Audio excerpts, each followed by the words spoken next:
Le coup de tocsin. Bonjour Didier Maisto. Bonjour Clémence Diacova. Merci d'être avec nous ce matin. Vous êtes ancien patron de Sud Radio, journaliste et chroniqueur Tocsin. Quel est votre sujet aujourd'hui ? Alors je vais vous parler de Monsieur Haddad. Ouais. Monsieur Haddad, le va-t-en-guerre, notre nouveau ministre de l'Europe. Mais d'abord, si vous me permettez, je voudrais saluer l'arrivée, vous allez le faire, vous en avez parlé, d'André Verkoff sur les ondes bénéfiques et magnifiques de Tocsin. Et je suis heureux de voir que voilà, les forces vives d'une certaine radio pour laquelle j'ai beaucoup donné se retrouvent pour la liberté de l'expression, pour la liberté de la presse et des médias.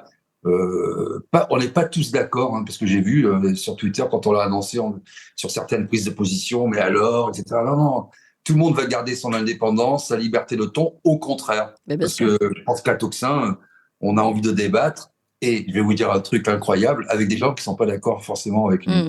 Qui est quand même le propre du débat. Bon, allez, je vais refaire la parenthèse. Bienvenue à André. Vous avez bien fait de signaler. Évidemment, on est dans un véritable principe de liberté d'expression.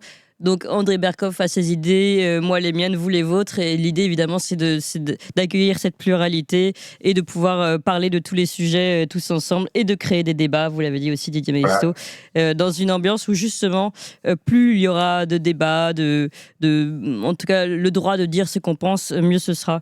Et c'est quand même le principe de la liberté d'expression et des médias, il me semble. Voilà, donc je vais dire ce que je pense de M. Haddad, comme toujours avec des termes châtiés et de façon apaisée. C'est pas le fils de Krao, c'est pas l'homme aux cheveux de feu, Benjamin Haddad. C'est cette espèce de bonhomme un peu joufflu, aux yeux écarquillés, qui a toujours l'air un peu heureux, comme ça, un peu béat. Mais ne nous y trompons pas, c'est un homme d'acier, c'est un faucon qui a été formé à la grande école de l'espionnage états-unien. Et il n'est pas nommé là par hasard, comme d'ailleurs Jean-Noël Barrot aux Affaires étrangères, ou encore le gnome séjourné à la Commission européenne.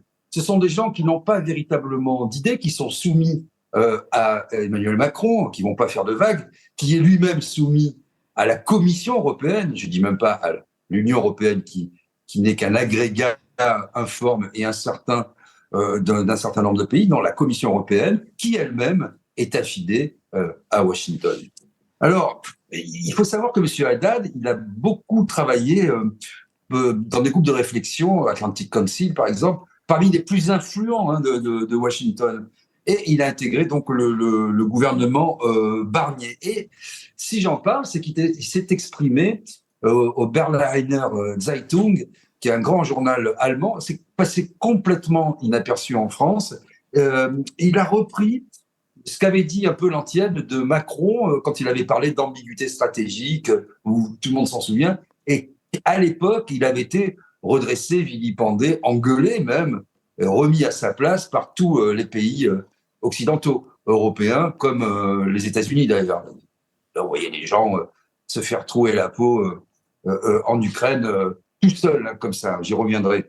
Et quand on lui a demandé donc à M. Haddad si la position française restait calquée sur celle de M. Macron, on voyait des troupes au sol en Ukraine, il a répondu sans ambiguïté, oui, bien sûr. Rien ne doit être exclu, je le cite, nous ferons tout ce qu'il faut pour que la Russie ne puisse pas gagner cette guerre.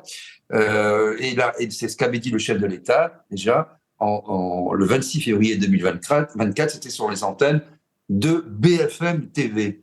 Rappelez-vous, il avait dit aussi, dans l'année qui vient, avec toute la faconde un peu stupide et ce côté bravage qui le caractérise, Macron, dans l'année qui vient, je vais devoir envoyer des mecs à Odessa. Il lui envoyer des mecs à Odessa, président de la République française, dans le cadre de l'OTAN. C'est lui-même qui joue, comme disait mon gamin quand on était à Toulon voir un défilé militaire et les avions de la patrouille de France, il disait, j'ai mis mon blouson de radiateur. Ça va faire tout le monde. Ben, lui met son blouson de radiateur, comme le Tom Cruise moyen, et il dit, je vais envoyer des mecs à Odessa. Non mais, franchement, président de la République française, bon.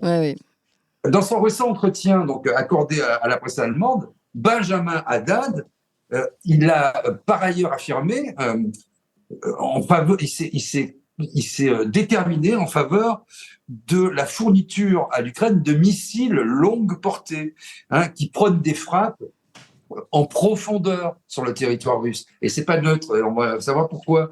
Et je le cite exactement. Nous disons qu'il faut donner aux Ukrainiens les outils dont ils ont besoin pour se défendre. Il reprend exactement ce que disait Macron. Et cela inclut des missiles à longue portée pour attaquer des cibles militaires en Russie. Oui. Alors, la question, je ne vais pas citer tout ce qu'il a dit, parce que de toute façon, ce n'est que de la répétition, de la redite. On voit la question légitime que l'on peut se poser, c'est pour qui roule Monsieur Haddad. Je rappelle qu'en France, déjà, nous sommes dans l'atlantisme le plus total, puisque nous avons, grâce à monsieur, ou à cause, devrais-je dire, monsieur Sarkozy, réintégré le commandement intégré de l'OTAN. Nous n'avons plus aucune marge de manœuvre.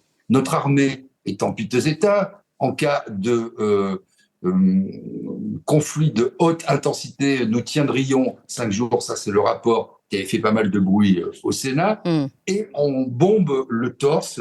Donc on peut se demander pour qui il roule, monsieur Haddad.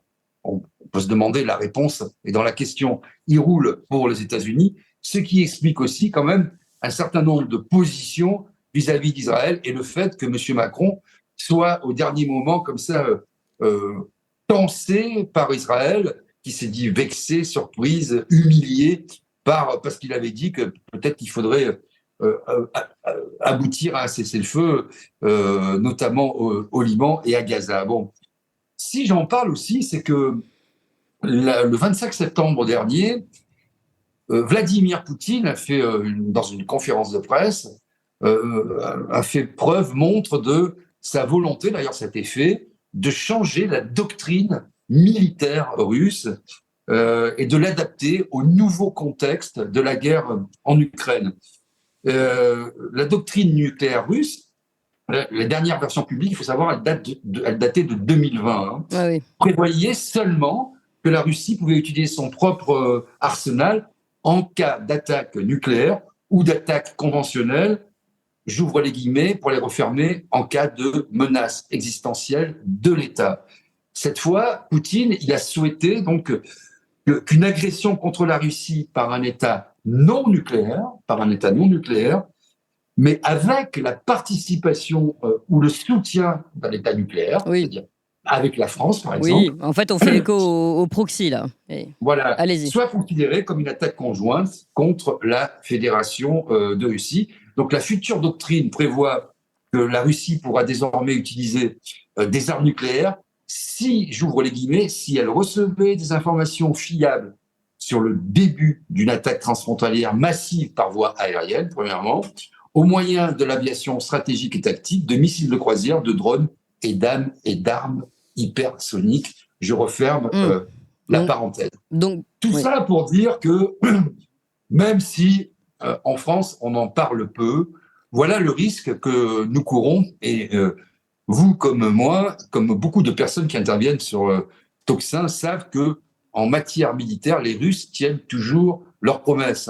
C'est pas monsieur Macron qui vient entre fromage et poire bomber le torse entre deux réceptions de drag queen à l'Élysée. Il vient de dire je vais envoyer des mecs à Odessa. Non.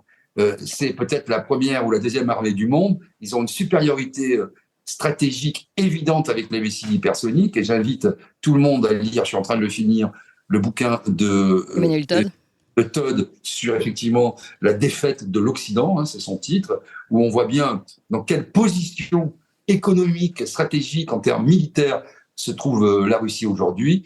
Et à côté, nous sommes des nains.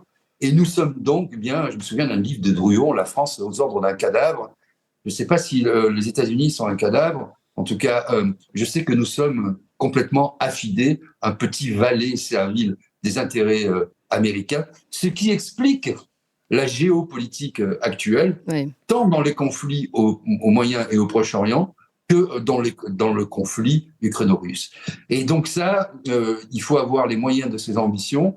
Quand on bombe le torse, on n'a plus aucune autonomie et on vient simplement pérorer, le menton haut, plastronner pour faire avec zèle la politique des États-Unis.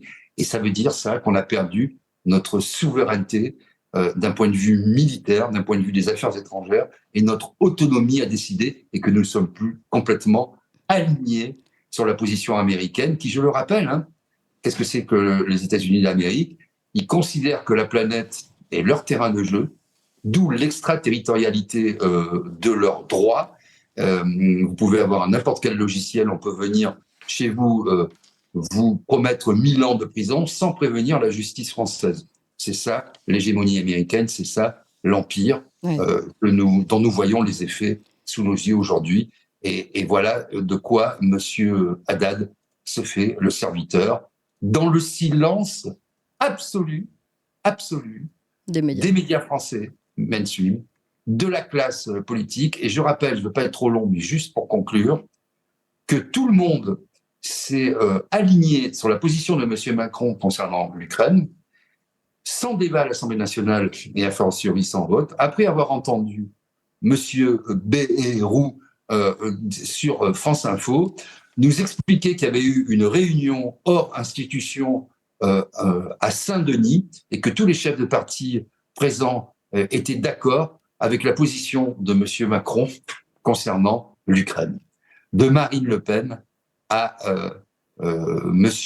Jean-Luc Mélenchon, qui ont reviré de position pour évidemment des questions de politique intérieure que tout le monde comprend, parce qu'il faut montrer patte blanche au système. On est tous pro-ukrainiens, qui est le pays le plus corrompu de la planète. Et j'invite aussi les gens à lire ce livre de Todd pour voir quelle est la réalité de la corruption sur la planète et la corrélation qui est faite entre la mortalité infantile et le niveau de corruption d'un État. Voilà. Et donc, pendant qu'on parle de la couleur de la veste de M. Barnier et de son flegme britannique, voilà ce qui est en train de se jouer. Ce qui se passe réellement. Ce qui se passe réellement au niveau planétaire. Et c'est quand même assez préoccupant. Ouais, merci beaucoup Didier Maistre d'avoir rappelé d'ailleurs le changement de doctrine russe. C'est très important et en effet nous on joue avec nos soldats comme si on jouait avec des petits jouets alors qu'en réalité il est question là d'une possible provocation à une guerre nucléaire tout simplement. C'est ce que vous disiez sous les lignes. Merci beaucoup Didier Maistre.